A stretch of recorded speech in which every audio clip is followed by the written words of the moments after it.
Hi guys, welcome to Jay's Say. I'm Jay and I hope you're all having a wonderful day. So in this video we're going to go through the top 10 crazy moments of Avengers Infinity War. Before I start this video, please know that this video is full of spoilers. It's pretty much all spoilers. I'm planning on doing my full review once I've seen the film probably one more time, maybe two, depends. Let me just start off by saying if you haven't seen the movie, it is absolutely brilliant. Definitely go see it. And if I've missed anything out, try not to spoil anything in the comments. If you do want to comment on a spoiler, please put that you're writing a spoiler. Drop down a few lines so that people can see that it's a spoiler before they read on. And yeah, anyway, just be respectful for people that haven't seen it because obviously it's only just come out. So anyway, let's get right into it. Number 1, Loki dying. Now, in the MCU, this has become quite a common thing. Loki dying, coming back, dying, coming back. But Thanos crushes his windpipe in the beginning scenes of the movie, in which Thor, the Hulk and Loki all try to take on Thanos after he's killed pretty much all of the Asgardians on the Asgardian ship, including Heimdall, who does manage to send Hulk to Earth just in time to save him. Loki does in fact become the first casualty, notable cast member casualty of the MCU, and honestly I don't think he's going to be coming back. He died trying to save his brother, which is I think something that we've all wanted from Loki ever since we first see him. We kind of wanted him and Thor to finally sort of come together as the brothers that they are, and he did that, you know. And funny enough, he'd done it as the God of Mischief. He did try to fool Thanos. Thanos wasn't having any of it, crushed his windpipe, and sadly Loki was the first casualty. So fingers crossed, you know, that's not the last we see of Loki. But at the same time, I kind of think that Marvel needs to stick by some of their character deaths, otherwise they're going to end up with the Dragon Ball Z syndrome of anyone can sort of get wished back and things like that. So it'll be interesting to see what they do with his character. But yeah, it was shocking right from the first scene. The Hulk being scared to come out. Now this one is really bizarre, but I think a really good character building for both the Hulk and Bruce Banner. So after Heimdall sends the Hulk to Earth and he crashes into the New York Sanctum, the Earth is invaded by some of Thanos' henchmen, the Black Order, and as they go to try and fight him, Tony Stark says it's time to sort of bring out the green guy, and the Hulk is refusing to come out. I believe this is because he is too scared, because he knew the damage that Thanos could do. So it's pretty much down to Bruce Banner to survive as Bruce Banner. Why is this shocking? Because the Hulk does not appear at any other point in the movie. So in the trailers you see a scene in Wakanda with the Hulk running in the background. Doesn't happen. That is actually Bruce Banner in the Hulk Buster. They just put that in there to throw us off. And hats off to the Russos, they do that fairly often. And they've done it with a few different clips in different trailers. So well done for you know, making us not be spoiled by certain points of the film. I like it. Sometimes trailers give away too much of the film, and you know, I thought that's a nice touch what they do. Thanos killing Gamora. So Gamora, you find out, knows where the Soul Stone is. Thanos captures and tortures Nebula into finding out information, in which she has a memory bank. Because obviously most of her body is now robotic. She actually has a memory bank in which can replay old conversations, in which Thanos finds out that Gamora knows where the Soul Stone is. Apparently sent her out when she was younger to try and find it, and she was successful, though she still tries to lie to Thanos, saying she doesn't know where it is. And yeah, he's not having any of it. He says, either you tell me or I kill your sister. So Gamora tells him where it is. They travel to a planet called Valia, I believe it is. I have to see the movie again for some of the names, because some of the names are quite crazy. But I think it is Valia, and so this point is going to be sort of point 3 and 4 merged together, because they are met by a man who claims to be cursed by the Infinity Stones, and tells them that in order to get the Soul Stone, you have to give a soul for a soul. more importantly, a soul of someone you love. Now the person telling them this, none other than Red Skull. So the last we see of Red Skull was in Captain America the First Avenger, in which the Tesseract teleports from somewhere, and pretty much we thought he was, you know, dead. But after like movies of many movies and seeing how the Tesseract works, we came to realise that he probably isn't dead. It turns out he happens to be here, and he's, I wouldn't say the protector of the Soul Stone, but more the concierge of the Soul Stone hiding place, in which he gives the information on how to retrieve said stone. Gamora, finding out that Thanos needs to kill someone he loves, starts laughing, saying, "You've basically destroyed every relationship you've ever had or could have for this crazy mission, and now you're never going to be able to succeed." But the big shocking thing is, with tears in his eyes, he actually throws Gamora off the edge of the cliff, and he retrieves the Soul Stone. Though he is visibly upset, he knew that he had to do it to better the universe, or so he thinks. Obviously that's what makes him such a great villain, is that he thinks what he's doing is the right thing. In fact, he's just a crazy psychopath, and that's what makes his character so brilliant. For creating Stormbreaker. Now this scene was awesome. It's not really like a crazy sort of reveal, because we all kind of knew it was coming, but the process of which he created it. So he arrives on Naldahir, or Naldavari. I'm so sorry if I'm butchering these names, because I only see it yesterday, and you know, I can't remember some of the names. I will obviously put like the names in the video. But he goes there, which is basically a nova star, or a supernova, that charges a big forge that's controlled by dwarves. Him, Rocket and Groot, who have split away from the Guardians at this point, to find this supernova and this forge to build Stormbreaker, realise that the star is basically dead, it's off, it's just a rock. Upon going into the forge, they find the dwarf, who is being played by Peter Dinklage, who does a brilliant performance. I thought it was, you know, funny, but also serious. It was like a really nice blend, and it was done very, very well. You find out that Thanos actually threatened to kill every dwarf unless he crafted the Infinity Gauntlet in the forge, which is, he does it, and Thanos kind of kept his word, but he let Peter Dinklage's character survive and killed every other member of the dwarves, and obviously is visibly upset.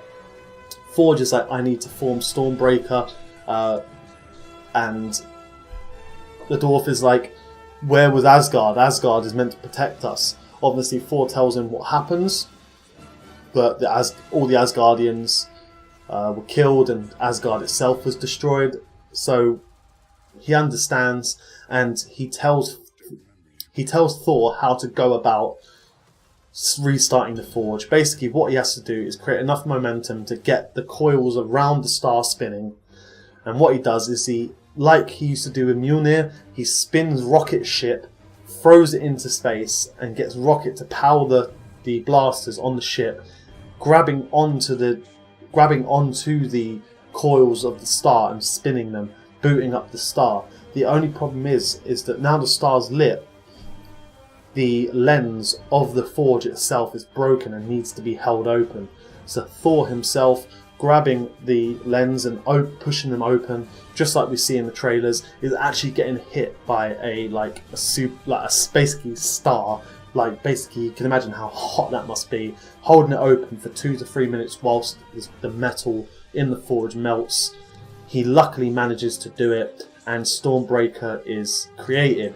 Now the only thing is they lack a handle, and this is what I thought was a very lovely touch, is that Groot, seeing that they needed a handle, actually chops off one of his own branches, or arm branches, and uses that to wrap around Stormbreaker, and that then becomes a fully completed weapon. And I thought that was just a lovely, beautiful touch. Obviously Groot's arm goes back as he can grow, so you know, it's not like he's going to be walking around with one arm like Bucky, but you know, it was still a nice touch. Vision dying. So again, just like Loki, I don't know how permanent these are going to be. But Vision is taken to Wakanda, where they try to separate his body from the Mind Stone without killing him. And at first Shuri is succeeding, but then obviously, well, I'll say obviously if you haven't seen it, hopefully if you're watching this video you've seen it, obviously Shuri comes very close, but then this invasion happens in which Scarlet Witch leaves Vision's side, she was meant to be protecting Vision while Shuri done the procedure on him. She sees her friends getting basically destroyed by Thanos' army. She goes out to help. Vision gets compromised, but at the same time Scarlet Witch is getting beat down, in which Vision goes to rescue her. Thanos arrives and he tells Scarlet Witch basically destroy the Mind Stone, kill me because it will save the universe. So what she does is she starts to destroy the Mind Stone and actually manages to break it. So at this point Thanos now can't completely hold Infinity Gauntlet, which is awesome, right? Nope, wrong, because at this point he's got Doctor Strange's Time Stone, which we'll go into in a bit, but he's got Doctor Strange's Time Stone. He manages to reverse time far enough back to the point that Vision comes back to life, and the Mind Stone is complete, basically overpowers Scarlet Witch and then just rips the Mind Stone from Vision, turning him back into basically just vibranium. Just like, he's just dead. He's got no life to him whatsoever. So it'll be really interesting to see what they do with that, whether he'll stay dead just like Loki and things like that. But I'm going to be doing another video on my predictions for Avengers 4, so I'll go into some of this stuff in a bit more detail. Doctor Strange's secret plan. So in the end game of the film, Peter Quill, Tony Stark, Nebula, Doctor Strange and Spider-Man are all and Drax are all fighting Thanos. They managed to nearly get the gauntlet off of him, and Mantis as well, because Mantis actually manages to sort of paralyze him with her powers. Spider-Man and Iron Man are ripping off the gauntlet, while Doctor Strange is sort of restraining Thanos. This is when Mantis and Thanos kind of simultaneously reveal that Gamora is dead and Thanos killed him. Peter Quill goes absolutely nuts. Mantis loses control of Thanos, and they don't manage to get the gauntlet off of him. But what he does, at this point he fights Iron Man. They're getting completely overpowered. Iron Man attempts to stab him, but Thanos just breaks the spear and stabs Tony straight through the stomach. We're thinking he's almost dead. He's just about to kill him, and Doctor Strange says, "I will give you the Time Stone in exchange for Tony Stark's life." Thanos agrees, takes the Time Stone. Tony Stark, using his nanomachines to repair himself, heals the wound. Thanos then teleports using the Tesseract to Earth, and we're kind of left to them having lost. Thanos is now going to end up, he obviously goes and collects Vision's stones, so he has all 6. But why is this important? What is Doctor Strange's secret? Well, before they fight Thanos, Doctor Strange, using the Time Stone, actually goes into the future and he views over 14 million different outcomes. When Tony Stark asks him, how many do we win? He only says 1. Now, after Thanos has gone to Earth, Tony Stark says, why? Why did you save me? And then Doctor Strange actually says, this is the end game, it was the only way. So, you know, looking into it, it's kind of like Doctor Strange obviously must be following that one winning outcome, even though it's looking bleak at the moment. And, you know, again, I'm going to merge a point with this. Once he gets the Mind Stone, Thanos clicks his fingers and half the universe gets wiped out, and you literally see people like Bucky, Falcon, Doctor Strange, Spider-Man, all of those just turn into ash. And one of the sweetest moments is Tony Stark's relationship with Spider-Man, in which, as Spider-Man is dying, he hugs Tony Stark and he says, like, I don't want to go yet, I don't want to go. And Tony Stark is really upset. They've got like this real father-son connection. It's like beautiful. And I think it was a nice nod back to when in Homecoming, when Peter Parker goes to hug Tony Stark. Tony Stark's only opened the door. He's like, "Oh, we're not actually there yet." But like they hugged it like before Spider-Man died. It was just really sweet. It nearly brought me to tears. But again, Doctor Strange's secret plan. This is the outcome. He must have known this is where it was going.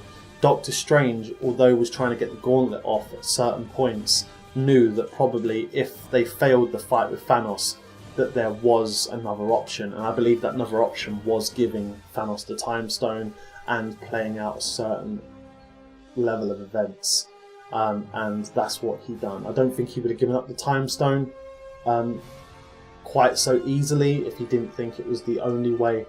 So I'm really intrigued to see in Avengers 4 what they're going to do with that. Where is Ant-Man and Hawkeye? So Ant-Man and Hawkeye didn't appear in the movie.